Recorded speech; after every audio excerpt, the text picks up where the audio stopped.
Yo guys, Coach Theo here on Common Sense. Today I'm starting a modified 1 week fast, and that's why I put out a section from the next episode of Human Beings early yesterday. My discussion about prolonged fasting for natural lifters with Atlas Power Shrugged. Here's a cat.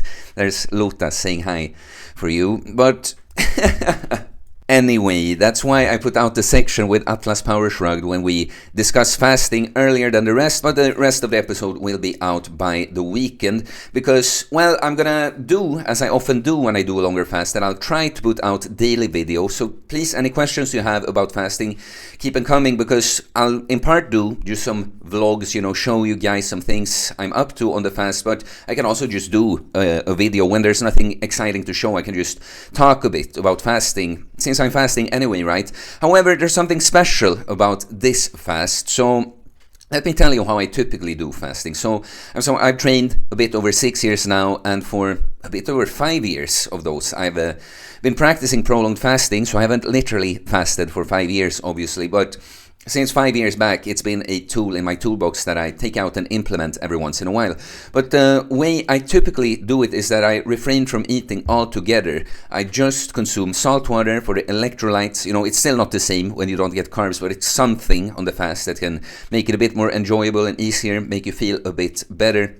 And I'll have some black coffee, all right? And I've done this for even going into the fast quite lean. I've done that eating nothing for 7.5 days is the longest I've done 5-day fast, 3-day fasts, many times, right? So this time it's a modified 1 week fast. So yeah, it's a bit different, and I'm going to tell you how and why. So first of all, I've noticed lately that I've done videos about too that I might have pushed a bit too hard, been on the brink of burnout, both work and training-wise, right? So I've already taken a little bit of a step back. I took actually a couple of days of training off. That might not seem like a big deal, but to me, I haven't done that 2 days in a row completely for the entire year, I would guess, apart from when I'm fasting, because I typically don't train when I fast completely. We're going to talk a bit about that soon. But yeah, so I feel more recovered now that I've already managed better, but I'm starting also to kind of plateau with some lifts, like as a whole, the training growing well, but especially bench presses, both the flat and incline bench, I'm just plateauing, and I'll be going away on vacation. As I record, it's Monday, I'm gonna go on Sunday to Greece, so it's like I don't have time to figure out a good new approach for my flat bench. Anyway, I can still see that I probably need a little bit of a deload. And honestly, I'm going to go to Greece, be on the beach, of course. Not that I'm fat, but when you've been really lean, of course, you're prepared to be that in that situation. So now, none of this was planned. I came up with it in the weekend. So I've already half started in the weekend. And yeah, I'll do it until, like, my parents will come home. They've been away, I'm sure we're going to have dinner. Maybe I'll eat a bit more on that day. Try to make it just a low-carb day, because I'm going to tell you the way I'll be eating here. But pretty much, you see, there are many, like, I'm doing a long, complete fast. Obviously, I'd lose more weight doing that. But it's like, I still want to get some training in because I can. I'm just going to do less. And I can rest, deloading. It's not an either or thing.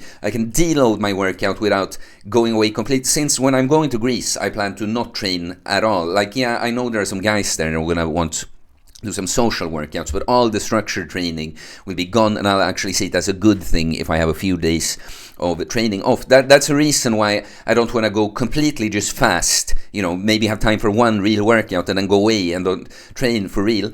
Because if you watch the video with Atlas, as we talked about, you don't really lose muscle. If you do, it's something so minuscule that you don't notice, and it would come right back as you start training and eating again anyway. But you are, even if you don't really lose muscle, it can take a little time to just, if you fast for a really long time, 5 days, you eat, your lower body weight, you're a little weaker first, and then I'm going to be going away, so that's why I'm like, okay, I'm going to be feeding myself so I can train, just do it a bit less, but I eat the protein so I can recover, right? So the difference here is going to be that I'm going to be eating but as little as possible while just getting in my protein is the idea. But so if you do just the powders, which I'd never recommend, I could see how you'd want to do something for a fast like this, like protein powder. But the thing is, because then you get like 200 grams of protein. If it's just protein, it's 800 calories, right? However, if you do that for days and days on end, you're likely to get constipated. Anyone that's on like keto with very low carb but maybe a bit high on the protein will know that it's easy to get constipated that way. I also happen to have some eggs, perfectly good eggs left. That eggs are great, but fat protein ratio isn't ideal for this. The fat is a little high, but so I'll be eating 2 meals. This is gonna be this. I'm gonna tell you a framework. This is what I'm gonna try to move within: 1,000 to 1,500 calories, hopefully closer to 1,000 most days. 150 to 200 grams of protein. I'm gonna eat eggs, like I said that I wouldn't. It's just that I want to get rid of my eggs before I go. I'm gonna add some really lean meat with that to get more protein without. Some ham, some chicken. That's basically just protein. I might add some collagen even to the little omelette I make like this. But then I bought some, not raw milk, unfortunately. It's illegal here, but as good as, or the closest to low pasteurized milk. It's still quite high in fat though. So I'll just take a few deciliters, maybe add some water if I want to, and then just pour a whole bunch of collagen powder in there. I have had the unflavored one. It's disgusting. Maybe you put too much of a flavored one or something like that. And then I got 600 grams of liver, so I'm going to be eating like 100 grams of raw liver per day. But it's going to look a little different. Like on some days, I might just eat once, try to pack this closer, Today I haven't even eaten yet. I'm going to eat, then I'm going to have some work, and then I'm going to have the shake with the milk there. But you see, I'm going to be moving within 1,000 to 1,500 calories and try to get at least 150 grams of protein. But getting up to 200 grams of protein would be good.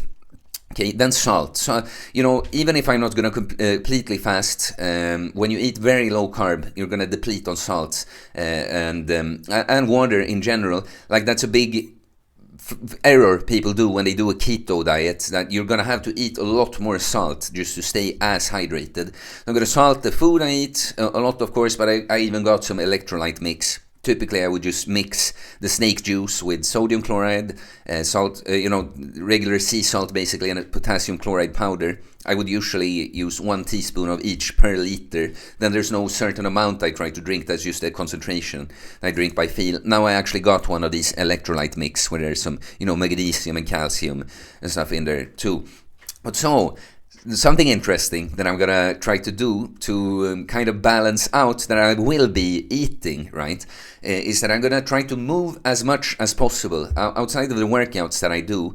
So today, after my workout that I'll be talking a bit more about in a bit, I had a bunch of errands to do, so I didn't have to do like actual cardio on a machine. I actually did a little bit while doing like grip stuff, but then I was just walking around all over the city to do all these different things.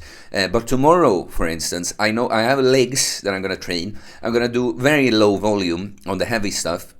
And then tomorrow is the only day that I don't really have any work or other tasks like scheduled. So tomorrow I'm just thinking as much cardio as I can get in, the better. And of course, because me, I'm quite fit, right? My body is used to working. It's more, when it comes to cardio, it's more like if I did it very intensely or something that has too much impact on the joints, I could wear myself out more than I want on a fast like this.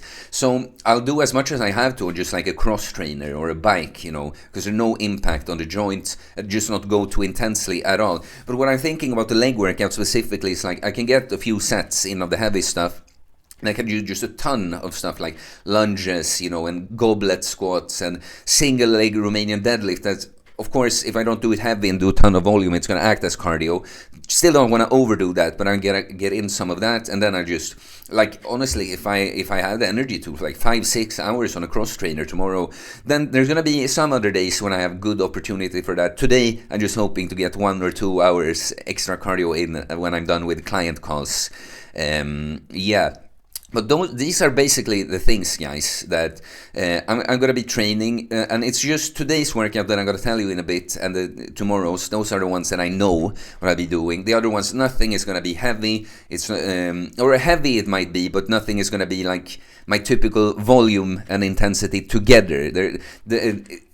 there is some deloading, even if it isn't complete rest, and even some hard sets.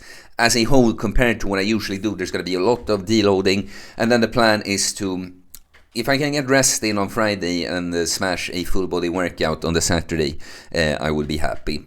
But so today's workout, just how I modified it, for instance, like many of these exercises I would do, typically just more sets. I had the L-sit chin-up. I actually did 2 sets of this one. Tried the 25 kilo weight for the first time. Got 5 reps, which I wanted to, was happy with that.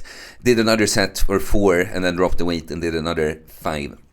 Now the flat bench, that's been stalling a lot lately, 7 reps past is the best I've gotten. Now I've noticed that as I get stronger on the L-sit chin-up that I always do before, it takes a little bit more from the flat bench. I should probably think about that too. But today I just figured if I do, I'll definitely have 5 really good reps, Just do that to stimulate. And then I actually did a set of dips that I don't do weighted dips, or I do them, but not right now. I haven't for a long time in my program. So I just took a 25 kilo weight, managed to get 11 reps, I think, get some more volume. Then there is a rowing machine that I go very heavy on and do. It's not a strict chest supported row. I will use my erector muscles some. Just because I had said on my story that I was going to get 10 reps with 160 kilos before I go, I did 1 set of that, so just 1 set of the bench and the dips also.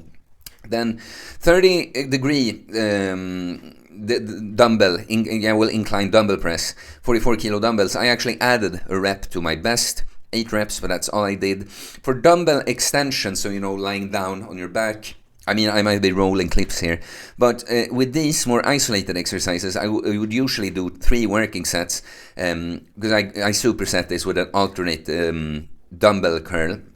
But today I wanted to take it a bit more chill, so I did 3 sets, but just the first 2 sets were like warm-up sets that I typically don't even do, and had 1 working set for each. Hit the personal best on the dumbbell extensions for triceps with 11 rep, added 2 negative reps. Oh man, does it burn, even in the wrist. The alternate dumbbell curl, it was the first time I tried the 24 kilo dumbbells, and if you wonder about that exercise, because a lot of people say it's not optimal, it's always a little personal preference. I like the way it feels, but honestly, it's mainly that I notice that it hits my shoulder and the bicep on the left side mainly in a way that I think it's very good for it. So it's almost like, I don't think, is it the best biceps exercise? It feels good on my biceps, but I'm just thinking it will be good for my shoulder and elbow to get a little stronger there. It's something about alternate, you can lean into it a little bit more. I started out strictly swing a little bit more on the last one. Of course, it was low rep now, just 6 reps, because it was heavier. Yeah, then I've been doing this grip hub. It's super fun. It's like a deadlift, but you just use your fingers. So of course you're not really training anything else other than your fingers, but it's different just holding something and having to move it through the air and stabilize it a little bit with whatever you're gripping. I added a rep to my sets, 4 reps with 7.5 kilos. It's a very fun exercise. It's satisfying getting stronger like that. Then I did my pronator from the same, it's golden grip. I have all this grip stuff now. It's good for the elbows.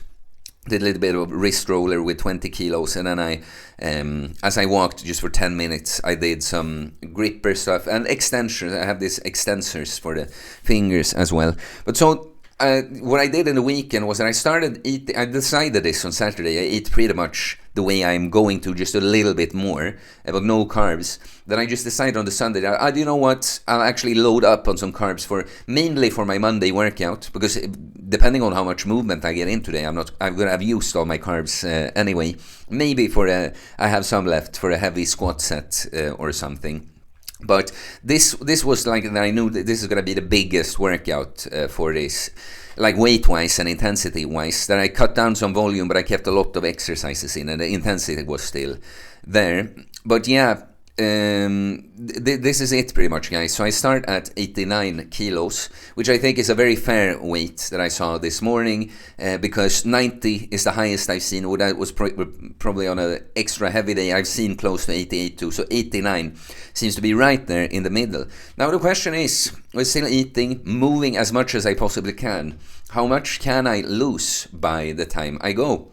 And it can be one of these things, even if it looks extreme, eating quite little. Like, for reference, I'm eating 1,000 to 1,500 calories. I've been eating 3,500 to 4,000 calories when I'm bulking. So it's like a good 2,500 calories less per day. So even doing that extreme amounts of cardio, it can still be the case that the number difference is surprisingly low in the weekend, because body weight isn't completely linear like that, especially when you're going in different directions aggressively, so the body's gonna fight you a bit.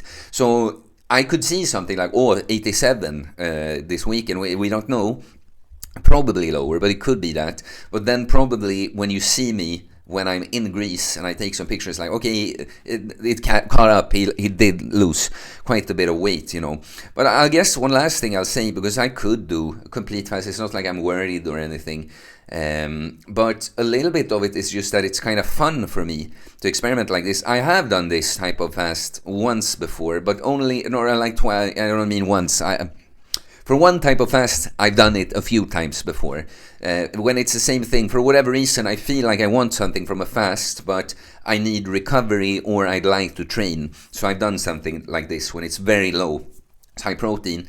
And what I do feel is that it still felt like a sort of fasted state. That's something I realized, that for certain purposes, you cannot like cheat. You shouldn't eat anything, especially for a sort of self-developmental fast. And when actually cutting, that's a big reason that I should have mentioned, that I'm actually bulking, and you see this as sort of mini cut where I don't want to lose too much progress, and that, like, again, wouldn't lose muscle from a complete fast, but we would take just a little bit longer to get back on track.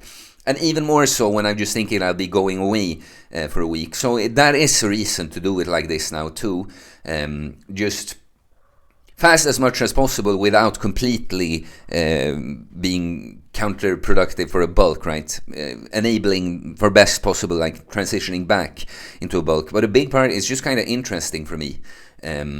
Like I said, it's not that big of a deal. I could do a complete fast, but now that I see other reasons to do something else, I'm also always a little curious, what will it be like? But yeah, what I was going to say is, for certain purposes, you should fast completely, and that's what I do if I was about to go into cutting. I have my Christmas fast coming up by Christmas too. That one I'll do for completely like a fast.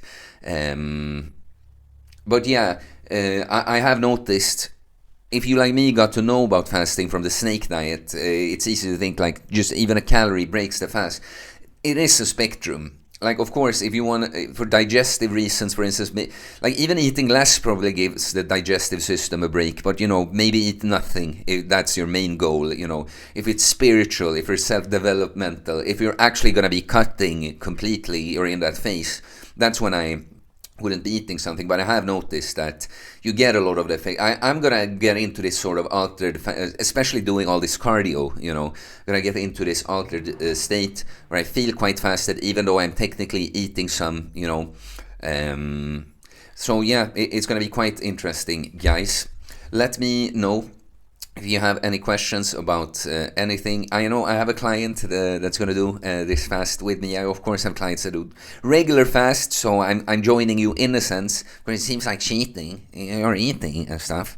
But, you know, give me something. Like my calorie deficit when I'm eating what I'm eating is probably what many people's complete calorie deficit is when they don't eat at all, you know. I keep talking because I feel like there's something more I wanted to say, but I guess not really. You know, there's going to be interesting doing all this cardio.